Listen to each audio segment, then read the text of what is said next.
Good afternoon and welcome. It's International Women's Day and this is a special edition of Midday Live. I am Mawuena Trebarh. Coming up in the headlines. Former Ghanaian judge at the International Criminal Court shares her experience on her fight for abused women.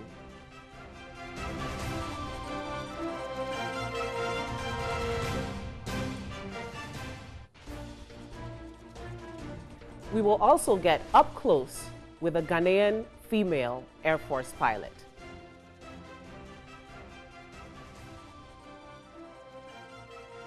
Former Togolese opposition leader Gilchrist Olympio throws support for coalition of opposition members, calling for an end to the Nyasingbe dynasty. Appeals Court sets aside findings of sole commissioner Justice Yao Ampao against businessman Alfred Agbesi Woyome for breach of rules of natural justice. And on the foreign front, women workers in Spain, in an unprecedented strike, target gender inequality and sexual discrimination to mark International Women's Day.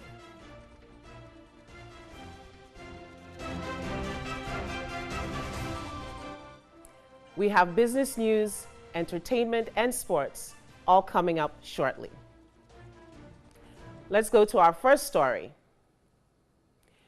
A retired judge of the International Criminal Court of Justice, Equia Kwenyeha, has touted the progress made in the fight against gender-based violence as the world marks International Women's Day. But the retired ICC judge was quick to caution that the nation must be on alert and not lose guard in eliminating all forms of violence and abuse against women. We have come a long way from the time of independence, but we never reach our destination. There's a lot more we can do. Violence, I remember many years ago when we started talking about violence against women, I was confronted by a high government official who said, tell me the number of people, the number of women who are beaten in their homes. And I said, give me time, I'll tell you. Okay. So we set up an institution. We did a national research throughout the country in collaboration with the police, social services. You know, we collaborated with the whole of society. And we came up that 3 out of 10 women on the average are beaten by their hand. And I called him and I said, now I can present you with this is empirical evidence. I didn't conjure it up from my head. We did research and we found out that was the genesis of the legislation on violence against women that came up. And since then, a lot has been done. You know, there's a special unit, the DOFSU and all that. But we still haven't eliminated the problem. Or we have probably reduced the incidents, but we have not eliminated the problem. What more is there to be done? Well, I think we need to do a lot more education. We need to do a lot more sensitization. We need to sensitize not only men, but also women. These are anecdotes. I don't know whether they are true, that in certain communities, a woman thinks it's a very good idea when her husband beats her, and then she smears her face with ginger and things. You know, and I'm not sure that that is correct. I hope it's just, these are just stories that one hears, you know. So we need to sensitize whole of society to the fact that it is not acceptable for one side to beat. And I'm not saying only men beat women. Sometimes women beat their men too. Oh, yeah, that's true. And I have to be fair to both sides. We need to sensitize both sides that it's not right. We need to continue to build upon the structures that we have put in place, which are reducing these incidents. And we need to be on the alert so that we don't lose our guard. One thing we didn't have is inequality in pay at the workplace. We started off with equal pay for equal job for whatever. Somewhere along the line, maybe in certain places, especially in the private sector, some inequalities have crept in. But this is something that we look out for and we are aware of, and therefore there is always an attempt to bridge the gap. We have a customary mindset, which is difficult to deal with, which sees women and men as occupying certain positions in our society. And you cannot sweep this kind of mindset away with legislation. You can pass whatever legislation you have. It's not going to change my grandfather's mind in the village or the village chief, you know. So the thing that we are doing so far, trying to sensitize our chiefs, our queen mothers, and so on, we must continue to do them. Maybe we must redouble our efforts. And that is the only way we can change the mindset. You can pass legislation, but believe me, a law is as effective as its implementation. There's no point passing a law if people don't know about it and what it's supposed to do. Let's go to our next story on this special day. First Lady Rebecca Akufo-Addo has encouraged women not to allow anything deter them from being who they are. She was speaking to a section of women to mark International Women's Day here in Accra.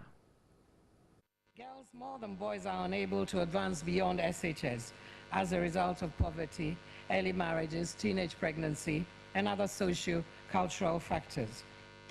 Some of the most developed countries like Iceland, Finland, Norway, and Rwanda are countries that have managed to achieve gender parity. This has been possible because of education and ensuring girls as well as boys develop to their full potential. It is in Ghana's interest to ensure both girls and boys develop to their full potential. We must therefore take deliberate steps to do what others have done. We have the policies, we have the laws, we have the knowledge, and we have the tools. It is time to act. Why? Because education makes girls heard. Education allows girls to be seen. It gives them a voice to shape their future. It gives that child the voice to say, no, I should determine who I spend my life with. Today we have policymakers here to tell us their strategies to ensure the elimination of child marriages and increased retention of girls in school. We also have very well-meaning Ghanaians to give us their perspectives on what ought to be done. Now, I know we will have a great discourse. That is good. We've been having these discourses for years. But remember this, beyond the discourse is a young girl who is not in school. Beyond the discourse is a young girl who dropped out of school because her community does not see the value in educating a girl. Beyond the discourse is a child bride. Beyond the discourse is a pregnant school dropout. So let's talk, but let's come up with action. Each of us must determine to do something to get our girls to go to school and stay in school. Each of us must determine to stop child marriages. Maybe.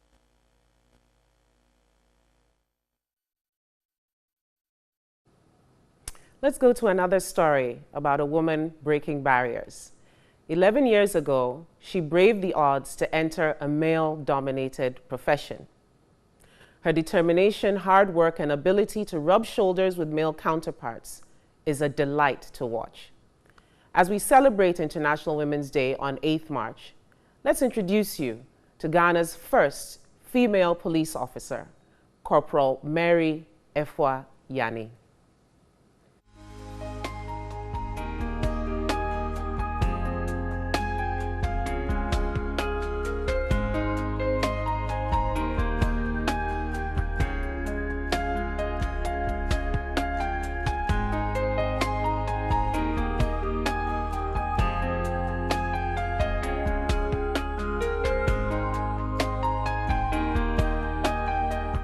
Her dreams began on Friday, March 30, 2007, when her name was mentioned among hundreds of young drivers shortlisted for the police recruit training.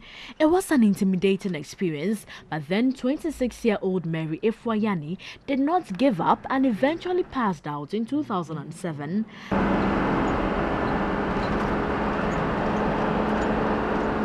After about a year's stint in the Upper West region, Constable Mary Efwa was recalled to Accra to the police headquarters as a service driver. So how does she feel as Ghana's first female police driver? I feel so great being part of men. They like me, you know, they play with me all the time. I feel normal. I'm free with them, each and every one. With a license to drive up to 8,000-kilogram vehicles, Mary takes command for dispatch, staff driving and patrol duties.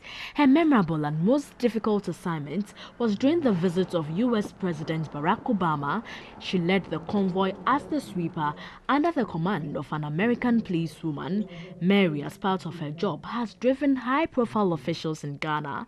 Her only challenge is late or early duty call. There was a day that I'm supposed to pick one officer out, and then I had a call from my little girl's school that she's not feeling well. So, you know, I have to look for someone to either to pick my child or the officer for me.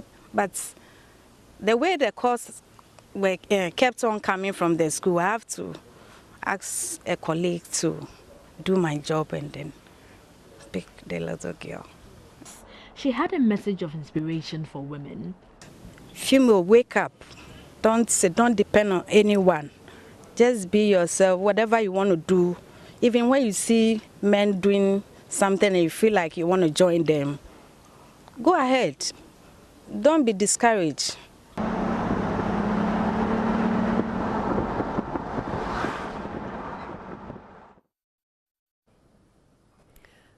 That was the story about Ghana's first female police driver, Corporal Mary Efwa. We now move to a studio interview. She's a flight lieutenant who joined the military academy in 2008. She finds herself in a profession that is male-dominated. Her area of interest is flying helicopters.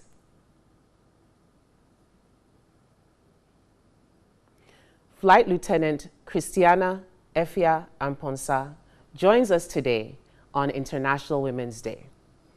Ma'am, you're most welcome. Thank you very much. It's a privilege to have you here. I feel like this was something planned because I'm very close to the Ghana Air Force. You're most welcome. Thank you. So tell us, at what age did you consider joining the military and becoming a pilot? Okay, I was at 20 years. Then from there, I went to the Ghana Military Academy. I got the opportunity to board the helicopter that was back in Takoradi. And I looked inside the cockpit. I wish I could be there. So this motivated me to learn very hard so that I can also be a pilot. That is amazing. But did you feel that there would be challenges? What motivated you to pursue your career even though it was such a heavily male-dominated area of expertise? Because of we have various males with us, and we have females also as pilots. For the support we get from our superiors and also the male counterparts and our intake mates, this helped us to pursue our career. And this was very helpful to me to also learn very hard to be part of them. Well, ma'am, I'm very gratified. I'm sure our viewers are gratified to hear that there's support from your male counterparts as you were going through the military academy. But were there any real challenges that you encountered in your career? Yes, especially being in the male domain, the people's perception about you. Sometimes when they see you in the helicopter, the question they'll ask, is she the pilot? and you say yes. Are they more afraid or less afraid? So they are afraid, like, can she do it? Then I'll tell myself, this has to challenge me to do well, for the people to know that I can do it, and I'm the pilot on board. Fantastic. So sometimes when these challenges comes up, it really helps you to study hard, take the task, go for it, and you will make it. So this encourages some of us to. Ma'am, this is so inspiring. So if you had the opportunity to talk to young Ghanaian girls who'll be looking at you, admiring the uniform, what advice would you give them if they were interested in pursuing a career in the Air Force? I would tell them they should study hard, and they should be determined and hardworking. They should also focus on achieving the best in life. And what do you think you should be doing, or what are you doing to sort of build the motivation among young girls? Is there something specifically you're doing to support young girls to pursue careers in the military? What I do is I visit most of the schools in their career day. So when we go there, we educate them, we talk to them. Sometimes when they see you in the uniform, everybody will be like, yeah, we want to be like you. So we educate them, we advise them to learn very hard.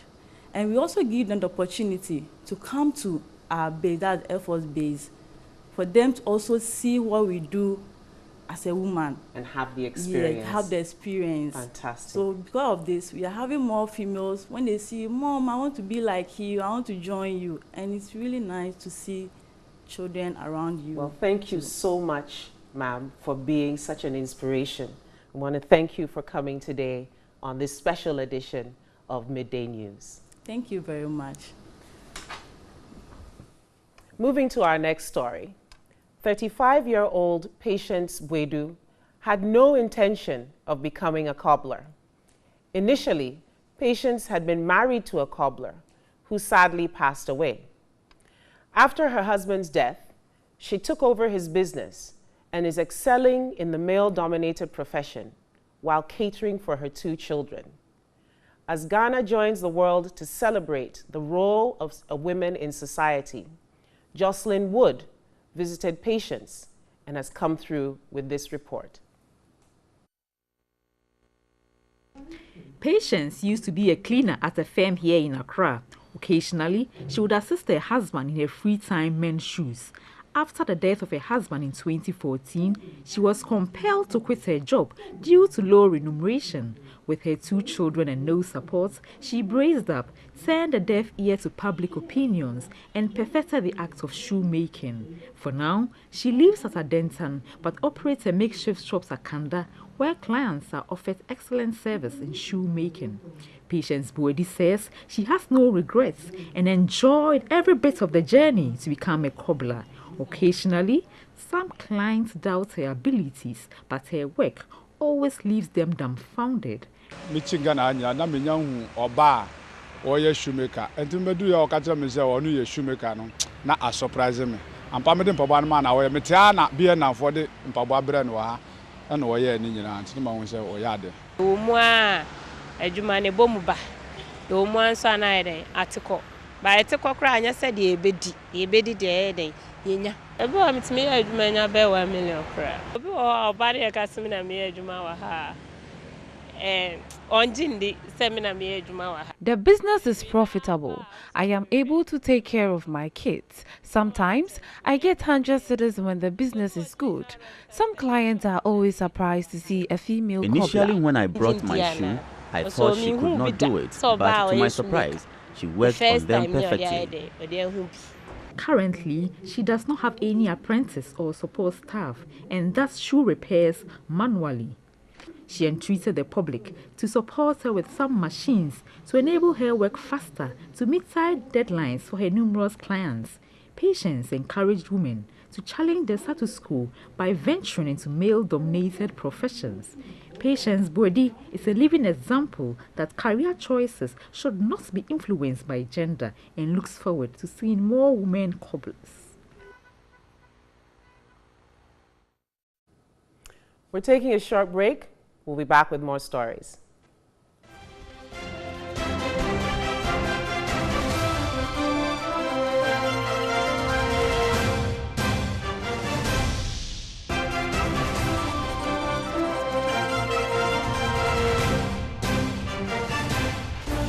Return back to the story on Alfred Agbesi Woyome.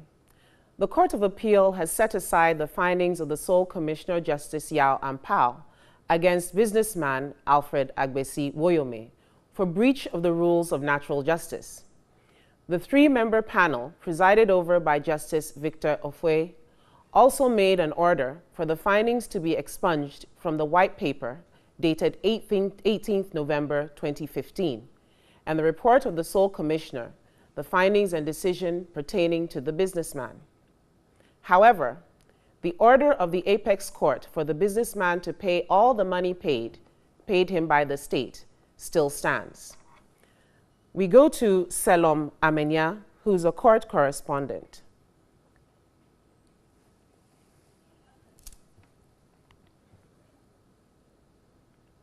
Hello, Mawuena. Hi, Selom. Tell us what exactly is happening in court. Okay, so you remember President John Dramani Mahama in 2000 set up the commission headed by Justice Yapo to look into judgment debt payments since 1992 and the wake of many judgment debt scandals that rock the country. And among its findings included a description of some monies paid businessman Alfred Woyome as fraudulently made. But after all of these were done, the businessman, through his lawyers, went to court in June 2016, arguing that the sole commissioner, Justice Yawapo, erred in fact and in reaching such a conclusion. And today, the court held that the commission should have given the businessman a fair hearing, since it moved beyond examining records of payment of the judgment debt to assess circumstances leading to the payment. Therefore, the court set aside the findings of the sole commissioner, Justice Yawapo, against the businessman, Alfred Agbesi Woyome. Right, Selom. So what does this decision mean for the state's case against Mr. Woyome? Yes, so Justice Ofwe, who actually presided over the matter, reiterated that the decision of the court does not affect the order of the Supreme Court ordering the businessman to pay back the 51.2 million cedis judgment debt that was wrongfully paid him. And what was the demeanor of Mr. Woyome? What did he have to say? Well, he was not in court. He was represented by one Charles Amenyo. Thank you so much, Selom. That was Selom Amenya, a court correspondent, reporting on the case involving Alfred Agbesi Woyome. We're going to another story, all about kidney disease. Kidney disease is no longer fatal, and the defects can actually be managed with technology, if not healed completely. Dialysis is one of the effective ways of managing this condition until a transplant can be executed. However, the high cost of dialysis is killing more people faster than the disease itself.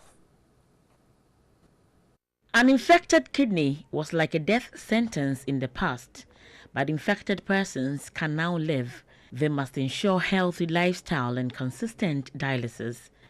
To completely live one's full life, however, a kidney transplant is the solution. In the interim, dialysis prolongs the life of a patient. Thomas Khan, a journalist with TV3 in Cape Coast, has lived with kidney failure for the past 5 years.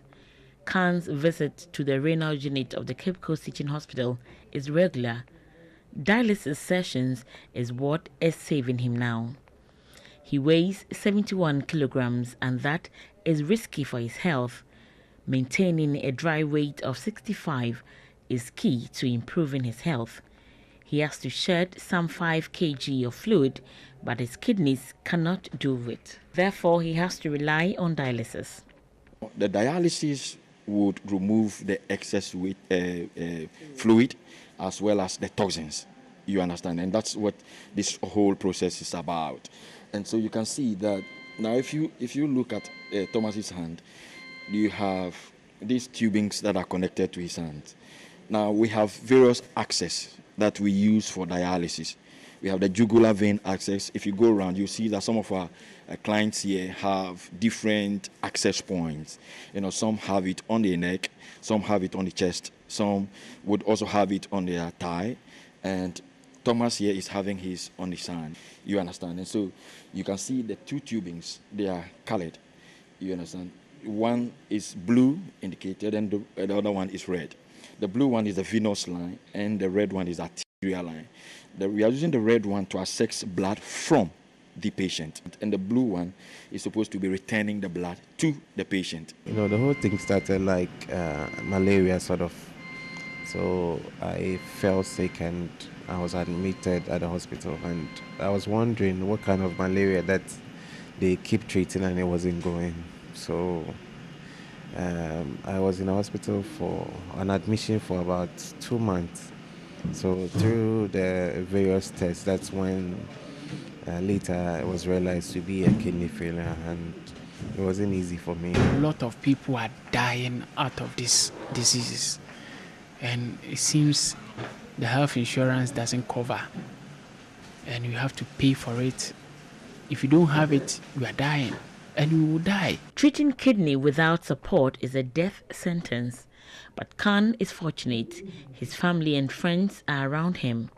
We raised something, but it wasn't able to undertake the transplant. So those monies were used by Thomas Khan on the dialysis. And remember, the dialysis, you have to come, I think, thrice every week, and it's a huge thing. The cost of dialysis in Ghana is killing people battling the disease. It is expensive because, you know, most of the things we use are all from abroad. They are imported into the country. And the tax is not evaded yet. So they are still paying tax on these consumables, all of the things we use for them. Figures are staggering, and many patients cannot pay.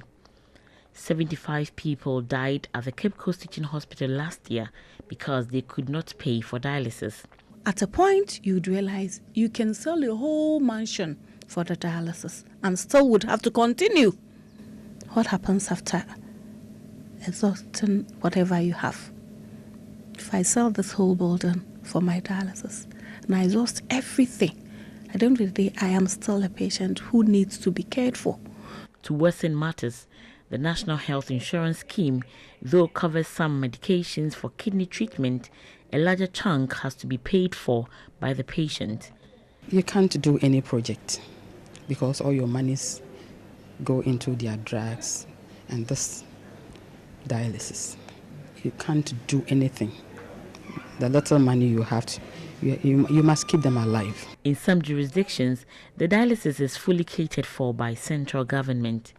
Health professionals are advocating removal of taxes on equipment and medical consumables used in the care of kidney patients to make treatment cheaper.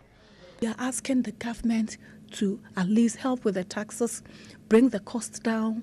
Then again, the consumables, they should pay half the cost for us. We are asking that they support the patients by reducing the drugs, the cost of the EPO. At least if they would subsidize somehow so that they wouldn't have to pay that much for the EPO. Until the request of health professionals and the kidney patients are adhered to, the country would continue to lose more people through kidney diseases because of high cost of treatment. We're taking another break. We'll be back with business.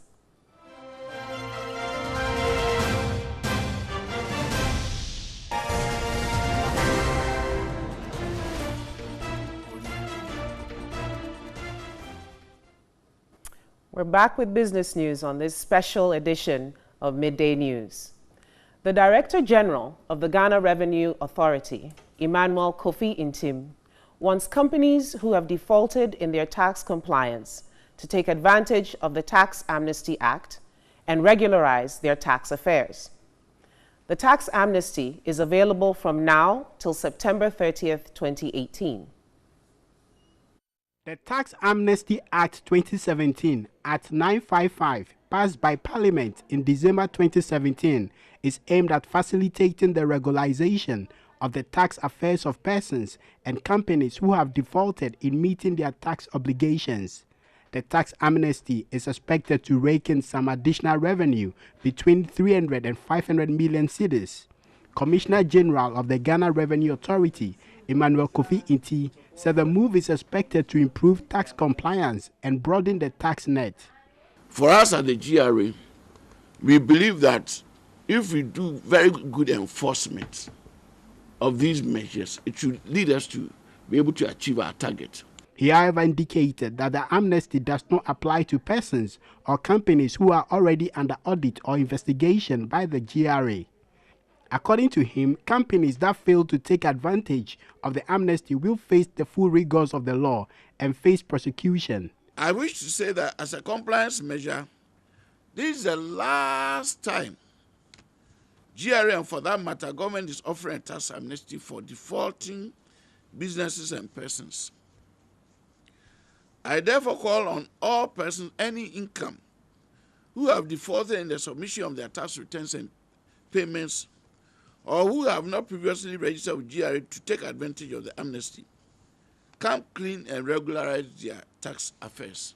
Let me emphasize, and please note, that GRA has the capacity to identify all potential taxpayers. I wish to say that being outside the radar is not an option, because GRA will vigorously pursue all tax defaulters, including prosecuting them after the expiration of the amnesty period, that is 30th September 2018. Companies can apply for the tax amnesty by obtaining an application form from any office of the GRA in the country. Let's go back to our story on Ghana at 60 accounts and anti-graft campaigners. Anti-graft campaigners in Ghana, the Ghana Integrity Initiative, GII, is expressing concern over failure of the Ghana at 60 committee to render accounts 1 year after organizing Ghana's Diamond Jubilee celebrations. Executive Director of the GII, Linda Ofori-Kwafo, says government must ensure the commission immediately renders accounts, or civil society will be compelled to wage an intense campaign to get the committee to account for every cedi it received from the public.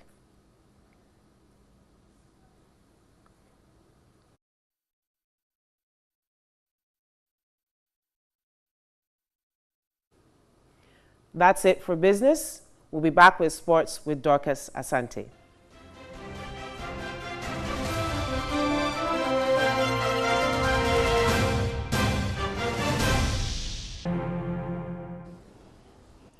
Welcome back from the commercial break. It is Women's Internationals Day and it's still Midday Live and Sports Time with me, Dorcas Asante. Now moving on to our first story. Ghana has drawn host France, New Zealand and Netherlands for this year's Under-20 Women's Cup later in the year.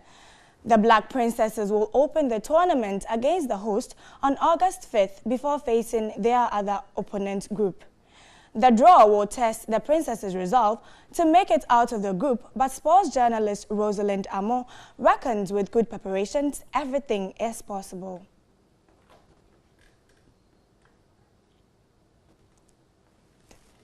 First and foremost, we would love to have a very favorable draw, favorable in terms of having opponents that you can compete against and win. It's going to be difficult. They are in pot 3, but you see from the pot they are in, it means that they cannot be drawn against the teams in the same pot with them.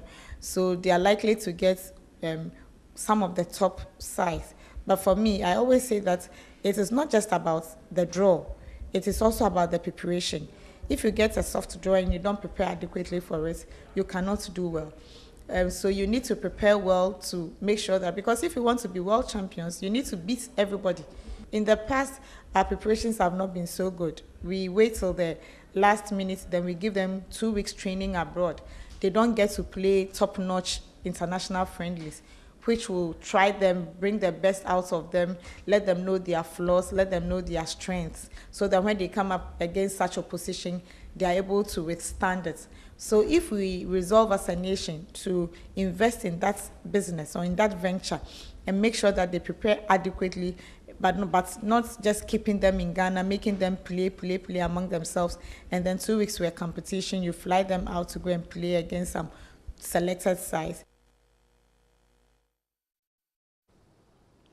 On to our second story. Football has always had the power to change lives, and with growing avenues for women to be involved in the sport, there are a lot more opportunities for girls in the sport.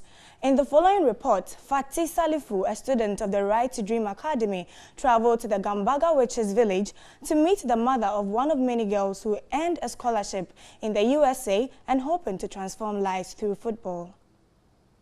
I'm Fati Salifu. I'm a student at the Right to Dream Academy. I come from a rural village in the northern part of Ghana, where girls are not treated as equal. So I'm setting out on a mission to find the mothers of the 5 older girls who are now studying in America. We are leaving from Tamale to Garu, and Coach Dauda have just organized for us to go and see some women in the Gambaga Witches camp, and it's going to be amazing meeting these women. And I know they are not witches, but I just want to go and listen to their story.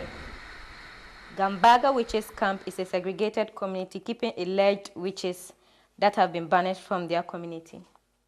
Before meeting these women, I had to gain blessings from the chief.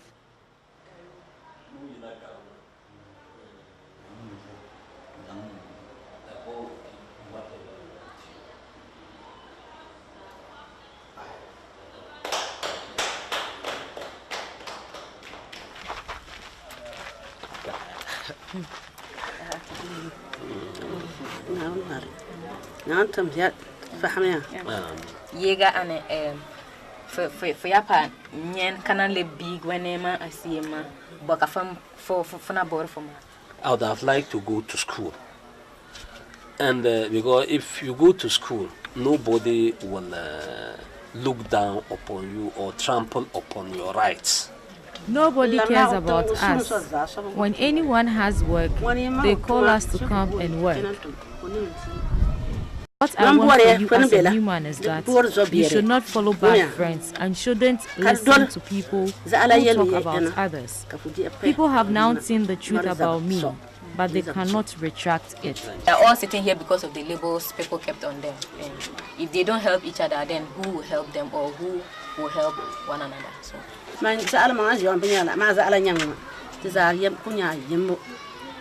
I've seen them and I'm with them, and I don't see anything with them that is not with us. So I don't know why the world should put a label on somebody who could have made the world a greater place for all of us. If only many people in Ghana are being educated, I don't think these women would have been in that camp. 62 million girls in the world are out of education. I am from a rural village in northern Ghana, and had it not been for one opportunity, I would have been one of those girls. And this is exactly what makes me special. This is exactly why I must use my voice for change. Because the people I want to benefit, the people I'm speaking for, are the people I know. They are my family. They are my friends. They are my sisters.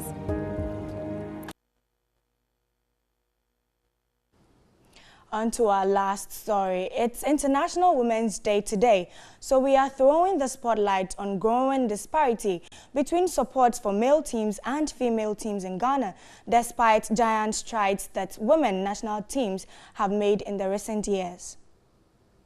This has been the week when women's football dominated all the headlines on the continent. The Confederation of African Football gathered in Marrakesh to brainstorm on how to improve the women's game. But there were more men present than women. It was perhaps yet another sign of how much the women's game lags behind. There is even more evidence of that in the Ghana game. As the Black Stars and male junior teams struggle, the women's sides have flourished. The senior team won the WAFU Zone B tournament, and the under-20 and under-17 teams have all qualified for their various World Cups. That golden era is yet to reflect in the state of facilities. The various women's clubs train on poor pitches.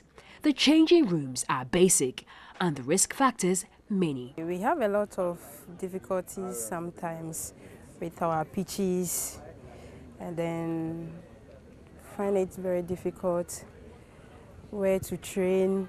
Fine, we have a training pitch which is not standard. Football is a global thing, so we will just plead with them to support so that our women's league will reach to a certain level. And I know our national teams too are making the nation proud. The poor state of infrastructure has done little to deter many female players, though, according to Black Queen and police lady striker Janet Eyiyem. When I started, it wasn't easy because my family wasn't in agreement to me playing football, because at the north side they said women doesn't play football. The field is very bad for us. We don't have particular place of playing our league or our matches. We do normal change all the seasons, and as you can see here, we don't have any dressing room. The only place that we could go is where they are doing the recruitment. The normal dress there and come to the pitch and come and play.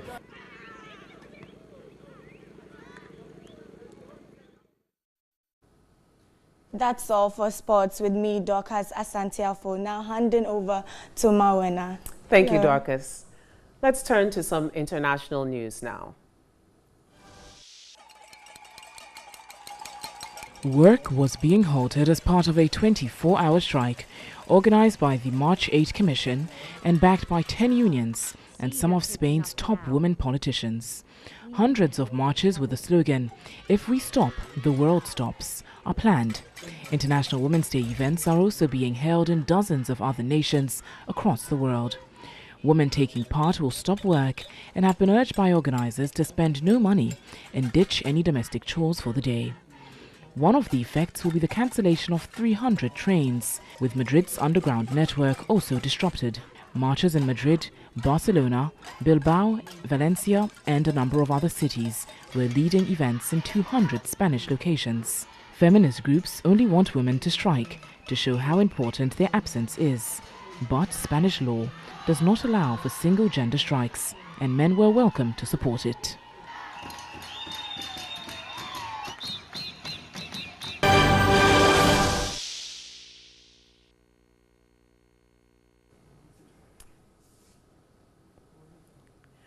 We now move to some entertainment news.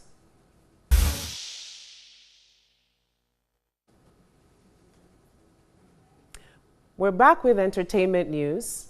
It's exciting to welcome the ever-lovely Adina to the studio. Hello. How are you? I'm good. Happy International Women's Day. Thank you so much, my dear. It's been wonderful listening to all these exciting stories of women doing groundbreaking things in our country. Definitely. What's on in entertainment?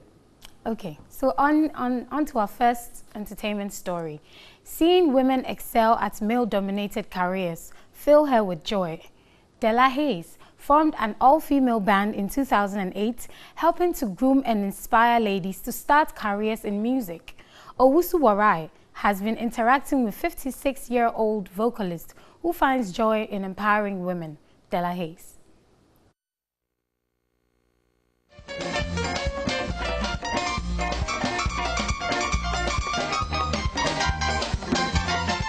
So many amazing stories have been said about women who are braving the odds to stand out. And one of such women is Della Hayes. And Della Hayes is a vocalist who has spent the past 10 years of her life identifying talents and grooming them to pursue careers in music. And Della Hayes founded the only all-female band in Ghana 10 years ago. So we'll be speaking to Della Hayes to find out what she's been up to and what really keeps her going.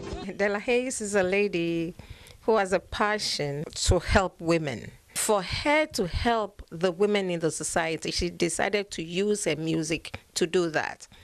And this is a form of empowering the ladies as well. Della Hayes is one of Ghana's amazing vocalists with a career spanning over 3 decades.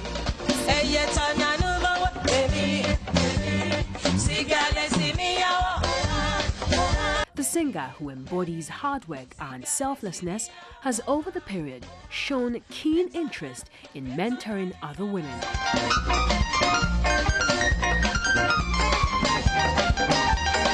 Sometimes, when it comes to our music world, mostly women are being suppressed a lot, especially if a woman wants to go learn something from the guys. So, oh, you want to, all right.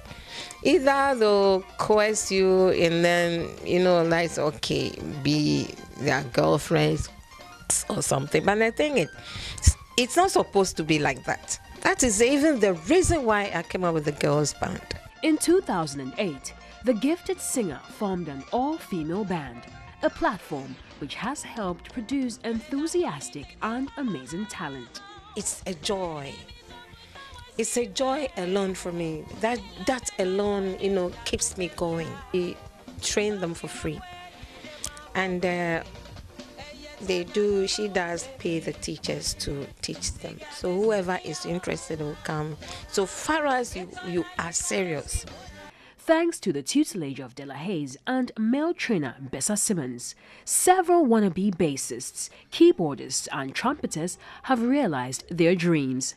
Learning an instrument, you can use this to earn a living. That's what I look at. You are not just learning to go and sit at home, but learn, perform with it, and teach also, because you can go apply to the schools. You want to go and teach guitars, they will allow you since you're a lady. Yes. On to our last entertainment story. The month of March has been declared Ghana Month. Citizens are being encouraged to patronize local Ghanaian television content. In the 1970s, through to the 1990s, local drama series Akan Drama was the toast of many Ghanaians. Emmanuel Ajiman spoke with veteran actor Charles Amankwa Ampofo, who played major roles in the Akan Drama series.